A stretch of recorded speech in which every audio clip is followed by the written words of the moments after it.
अस्सलाम वालेकुम दोस्तों। उसने सिगरेट का एक कश लगाया और अपनी महबूबा की तस्वीर को बटुए से निकालकर दोस्तों को दिखाने लगा और बोला, चेक कर यार क्या कमाल पीस है, होंठ चेक कर यार कैसे हैं, बस तेरे भाई पर मरती है।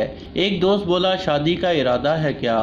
तो वो कहा लगा कर बोला, अबे नहीं यार, ये बस टाइम पास है, बस थोड़ा एंजॉय करूँगा, मस्ती करूँगा और फिर छोड़ दूँगा। मैं ग्राउंड में बैठा उनकी बातें सुन रहा था, फ़ौरन उठा और उनके पास चला गया और उस लड़के से बोला, क्या तुम यहाँ सबके सामने अपने कपड़े उतार सकते हो? तो एकदम गुस्से में बोला कि जनाब आपका दिमाग ख़राब है क्या? मैं पागल हूँ जो सबके सामने बेलिबास हो जाऊँ? तो मैं बोला कि तुम एक लड़की को सबके सामने बेलिबास कर रहे हो, इसका सिर्फ ये कसूर है कि वो तुमसे मोहब्बत कर बैठी। ये ठीक है कि उसने भी गलती की, लेकिन इसका मतलब ये तो नहीं कि तुम उसकी इज्जत यूं सरेआम दोस्तों में बैठकर लुटाते रहो।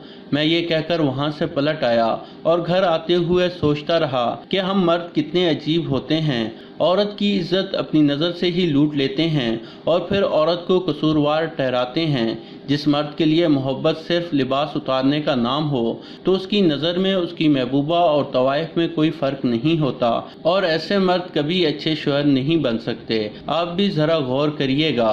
तो दोस्तों, ये थी हमारी आज की वीडियो।